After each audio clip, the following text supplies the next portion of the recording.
After 22 years as the executive assistant to the CEO, I was the institutional memory. I knew where every skeleton was buried and every alliance was forged. During the merger, the new, sleek 30-something COO called me legacy overhead. He said my role was a nice-to-have, not a need-to-have. He gave my duties to his tech-savvy protege. I was offered a quiet retirement. I took it. 6 months later, they called in a panic. A regulatory audit was sinking them because they couldn't reconstruct a decade of decision-making. I answered as a consultant. My rate was 5 times my salary, per hour. Hello. Welcome to Hurt Stories. There is a certain kind of power that is invisible to those who only understand titles on org charts. For 22 years, I was that kind of power.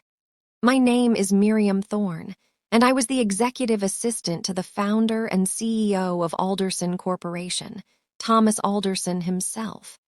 My official title was a humble line on a spreadsheet. My unofficial title was the central nervous system. I was not just an assistant. I was the archivist, the diplomat, the translator, the keeper of context. I knew why we'd never work with the Japanese firm again, a perceived slight in 2003 over a gift exchange. I knew which board member's son had gotten a DUI that was quietly smoothed over. I knew the real reason we'd acquired the failing factory in Ohio. It was the hometown of Thomas's first wife, a silent penance. I held the connective tissue of the entire company's history. And then Thomas retired. The merger with the aggressive, data-driven Kronos Group was inevitable.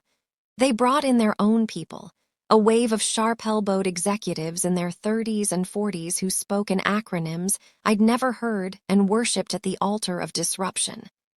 My new boss was the incoming COO, a man named Julian Thorne, no relation, though the irony was a bitter pill.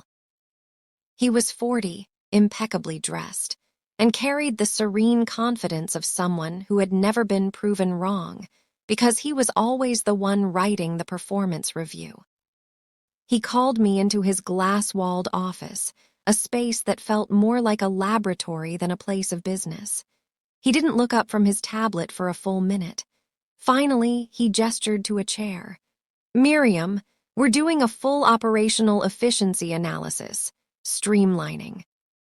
"I understand," I said, my hands folded neatly in my lap, the posture of a lifetime.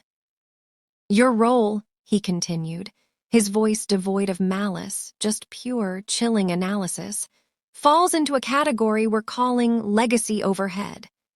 Tributary roles that formed around a specific executive style, not core business functions."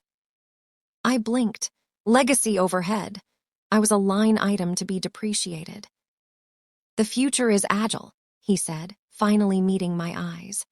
"We have platforms that handle scheduling, AI for initial correspondence, cloud storage for documents. Young Robert here," he gestured to a silent, watchful man in the corner, "will be synthesizing the strategic support functions. Your institutional knowledge is noted, but frankly, it's a risk. We need forward momentum, not backward glances." He was offering me a package, a generous, dignified exit to retire. The unspoken words hung in the sterile air. "You are a nice-to-have. You are not a need-to-have. You are replaceable." I thought of fighting, of listing the fires I'd put out, the deals I'd quietly salvaged, the thousands of tiny calibrations I made daily that kept the enormous, fragile machine of Alderson running smoothly. But I looked at Julian's face, at young Robert's eager, empty gaze, and I knew the language of value I spoke was a dead tongue to them. They understood code, spreadsheets, and disruption. They did not understand the silent alchemy of relationships, the nuance of precedent, the weight of institutional memory. So I took the package. I smiled, a thin, professional curve of my lips. "I wish you and the new team every success, Julian." I cleaned out my desk that afternoon, a desk that had been mine for 2 decades. I took my personal mug, a photo of my late husband, and a small, thriving pothos plant. I left everything else, the meticulously organized paper files, the cross-referenced contact lists, the handwritten logs of Thomas's meetings that contained more truth than any official memo. Let Robert make sense of it, or not. The first few months of retirement were a strange silence. I traveled a little. I tended my garden. But my mind, accustomed to holding the intricate map of an entire corporation, was restless. I began to do something instinctive. I started writing. Not a memoir, but a manual. A private, encrypted, hyperlinked digital archive. I called it the Gray Book. In it, I documented everything. Not the official strategies, but the why behind them. The personal alliances, the unspoken promises, the regulatory near misses and how we'd navigated them, the true performance history of every senior manager. I annotated old scandals, attached digital copies of documents that had gone missing from the server during past audits. It was the ghost in the machine, given form. 6 months to the day after my departure, my personal phone rang. It was a number I didn't recognize, but the area code was corporate. I let it go to voicemail. It was a panicked, strained voice I recognized as the head of legal, Cynthia. "Miriam, it's Cynthia Bell. We have a situation, a regulatory audit from the FTC. They're asking about the decision-making process around the Clearwater acquisition in 2015. We can't, the files are a mess. Julian said you might. Could you possibly come in for a day, as a consultant, just to help us locate some things?" I waited 24 hours. I had a nice, long walk in my garden. I then called Cynthia back. My voice was warm, helpful. "Cynthia, of course I want to help. I'm so sorry you're in a bind. I've actually transitioned into a private consultancy role specializing in corporate continuity and regulatory navigation. I'd be happy to send over my standard engagement agreement. My rate, which I calculated based on the value of the potential fines and the cost of the executive time currently being wasted, was 5 times my former hourly salary, with a 4-hour minimum per day. I sent the contract.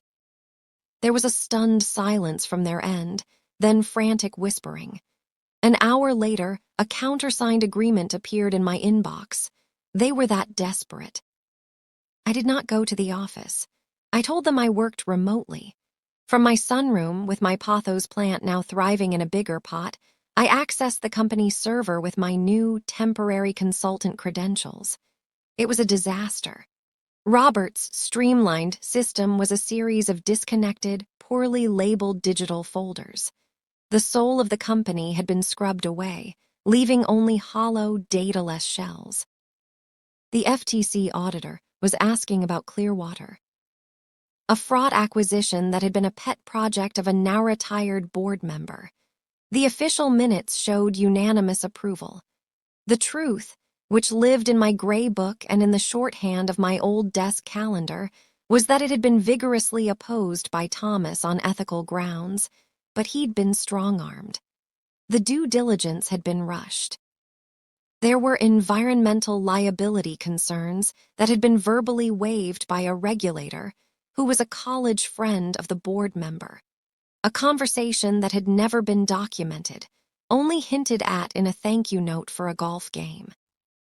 The current team, led by Julian, was trying to answer the FTC's questions using only the official, sanitized record. Their answers were creating more questions, digging a deeper hole. The auditor smelled blood. I composed a single, concise email to Cynthia and Julian. Per my review, the relevant threads are not in the central digital repository. They reside in a series of annotated physical files, cross-referenced with certain personal datebooks from the era. I have a comprehensive index of these materials from my tenure. Reconstructing the narrative to satisfy the auditor will require approximately 15 hours of my consulting time, at my agreed rate, plus a document retrieval fee for my personal archives. Please advise if you wish to proceed. The response was immediate. Proceed, whatever it takes. I didn't have physical files. I had my gray book, but I made them wait. I billed for the retrieval. Then, over the next 2 days, I fed them the story. Not the whole, ugly truth, but just enough of the real context. The boardroom dynamics, the external pressures, the mitigating actions Alderson had taken after the acquisition to shore up the environmental issues, to construct a plausible, defensible narrative for the FTC. I provided them with the lost dates of key calls, the names of the junior analysts who'd done the real groundwork, both long since laid off, of course, and the precedent in industry case law that could be used to argue the company had acted in good faith. I was not saving them out of kindness. I was demonstrating my value.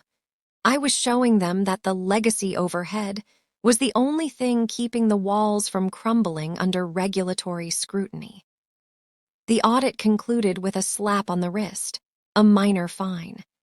A crisis costing millions was averted for the cost of my consultancy fees, still a bargain for them, but a princely sum for me. Julian requested a meeting, not at the office, at a quiet restaurant.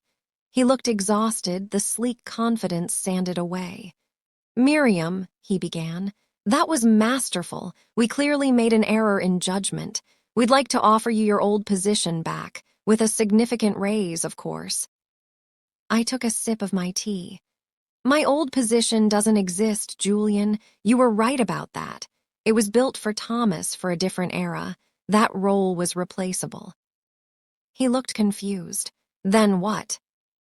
"What you need," I said gently, "is not an assistant.